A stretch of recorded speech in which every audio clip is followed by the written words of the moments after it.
Ireland, a small island on the edge of Europe, yet its history is anything but small.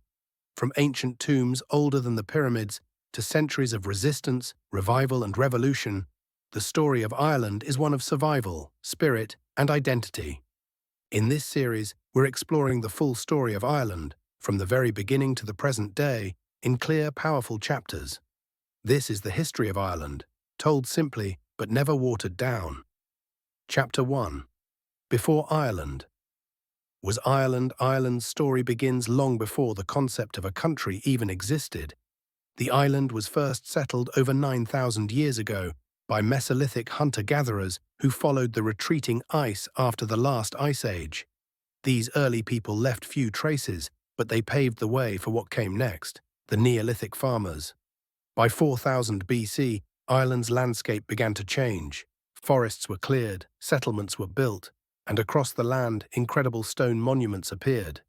Newgrange, older than the pyramids of Egypt, still stands as a testament to these early builders. Its passage tomb aligns perfectly with the rising sun on the winter solstice. These ancient people weren't isolated. They traded with Britain and mainland Europe, sharing tools, pottery, and ideas. By the Bronze Age, Ireland had become a land of warriors and metalworkers. Gold torques, bronze swords, and stone fortresses show us a society that was organized, artistic, and spiritual. And then came the Celts. From around 600 BC, Celtic culture began to influence the island. Whether through migration or gradual adoption, Ireland became a land of clans, druids, and epic mythology. The stories of Cú Chulainn, Fionn mac Cumhaill, and Queen Medb were passed down for generations, stories that still shape Irish identity today. Chapter 2. The Arrival of Christianity. The arrival of Christianity in Ireland didn't come with war or conquest. It came quietly, on boats. And it changed Ireland forever. By the early 5th century, Ireland was still a land of Celtic gods, druids, and warrior kings. But slowly, a new idea began to spread. One God, one faith, one cross. The most famous figure in this story, St. Patrick. But here's what most people don't realize. Patrick wasn't Irish. He was a Roman Briton, kidnapped by Irish raiders as a teenager and enslaved in Ireland. After years of captivity, he escaped, but later returned, not for revenge, but to bring Christianity to the island that had once enslaved him. Patrick preached using Irish customs and symbols. Legend says he used the shamrock to explain the concept of the Trinity, Father, Son, and Holy Spirit, in a way the Irish could understand. Over time, monasteries sprung up, not just places of worship, but centers of learning, art, and community. Ireland became known as the Island of Saints and Scholars. While the rest of Europe fell into the Dark Ages, Irish monks were preserving ancient knowledge, copying texts, illuminating manuscripts, and sending missionaries across Europe. The Book of Kells, one of the most famous books in the world, was created during this time, a masterpiece of devotion, art, and symbolism. And those tall, round towers you see scattered across the Irish landscape, built by monks to protect themselves and their treasures from Viking raids to come. Christianity didn't erase Irish identity, it fused with it. Pagan traditions, local symbols, and ancient stories merged with Christian teachings. And from that fusion, a uniquely Irish Christianity was born, one that would shape Europe and Ireland for centuries. Chapter 3. Vikings and Resistance. In the 8th century, Ireland's golden age of monasteries was shattered by longships on the horizon. The Vikings had arrived. They came first to plunder, targeting the rich, undefended monasteries. Gold chalices, books, and relics were looted. Monks were killed or enslaved.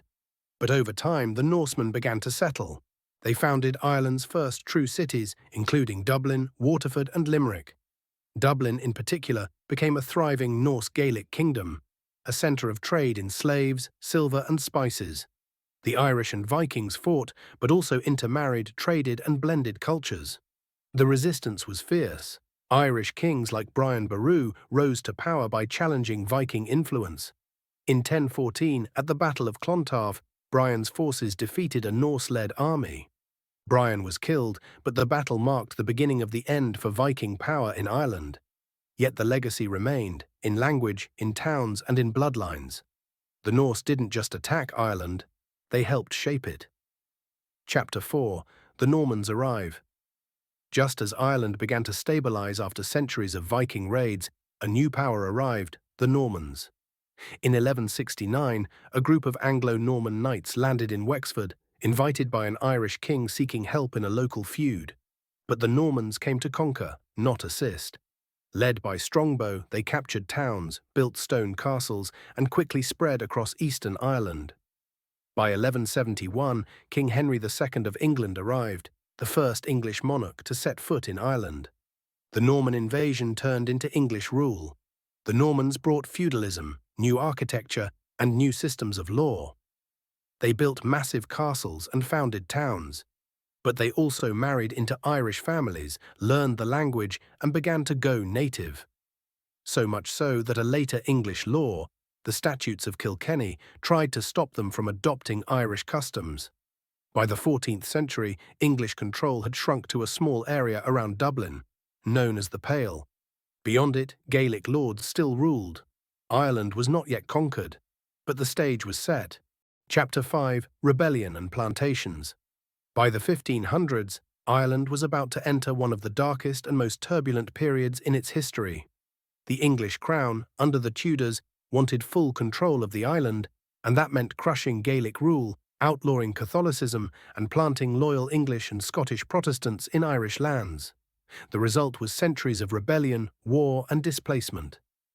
The Tudor conquest escalated under Elizabeth I, with brutal campaigns in Munster and Ulster.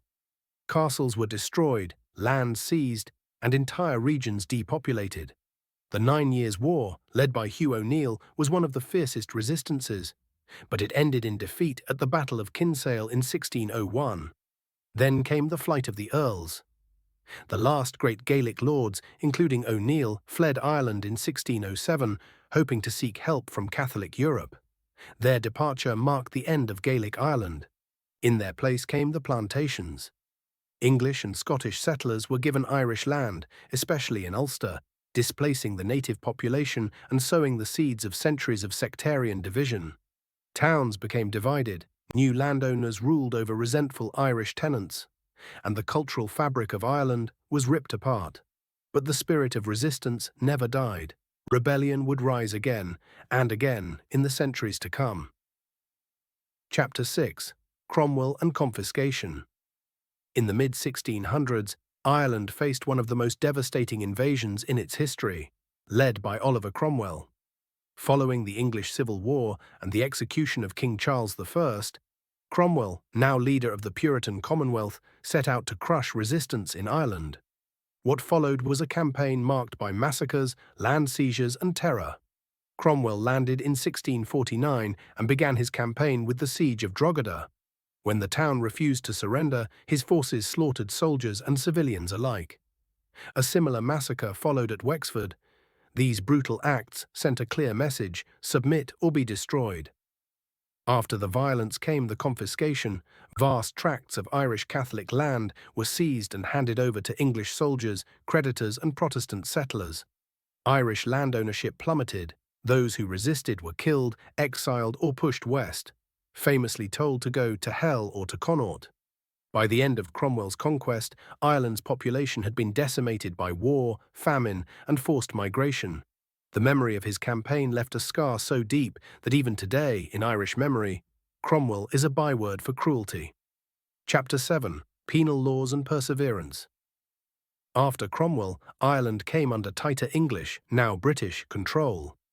In the 1690s, following the Williamite War and the defeat of the Catholic King James II at the Battle of the Boyne, a new regime began to reshape Ireland, with a series of laws designed to crush Catholic life. These were the penal laws. Catholics couldn't vote, couldn't hold public office, couldn't own a horse worth more than £5, and couldn't openly practice their religion.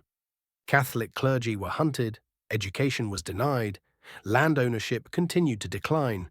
These laws didn't just target individuals, they were designed to erase a culture. But the Irish people endured.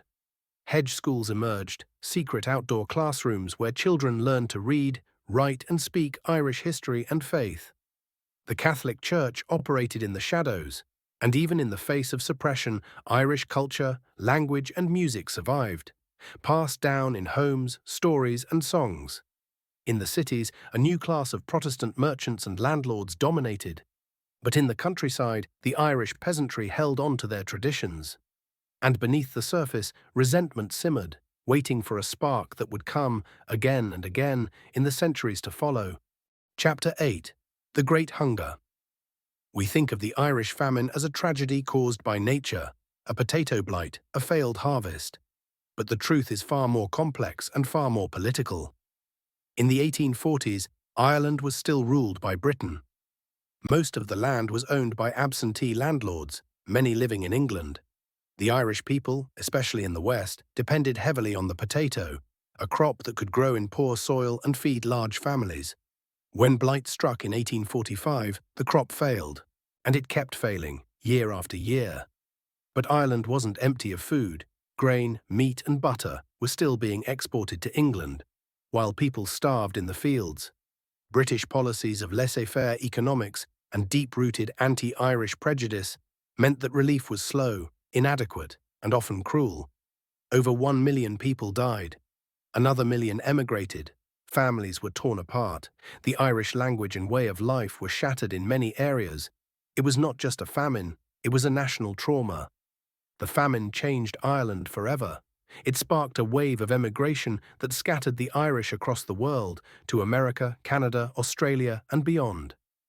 And it left a deep and lasting wound, a sense of injustice that would fuel the next generation's fight for independence. Chapter 9. Rebellion, Rising, and Revolution. Throughout the 19th century, Ireland saw repeated uprisings, from the United Irishmen in 1798 to the Fenian movements of the 1800s. But it was in the early 20th century that the dream of Irish independence truly ignited. In 1916, during World War I, a group of Irish nationalists launched the Easter Rising in Dublin. It was a bold and doomed rebellion, crushed after just 6 days. But the execution of its leaders shocked the nation and turned public opinion. By 1919, the Irish War of Independence had begun, a guerrilla war between the Irish Republican Army and British forces.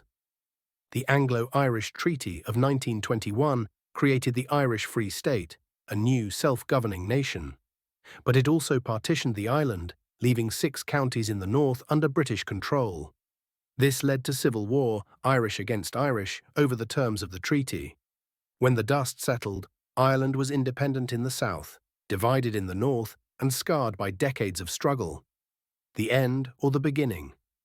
Ireland's story doesn't end here. In fact, it never really ends.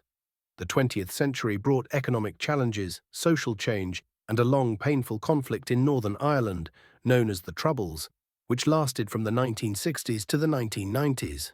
But it also brought peace. The Good Friday Agreement of 1998 marked a turning point, one that continues to shape the island's future. Today, Ireland is a vibrant, modern nation, but its history, filled with pain, pride, resistance, and resilience, lives on in its people, its culture, and its soul. This is not just the history of Ireland, it's the story of how a people survived and how they're still writing their future.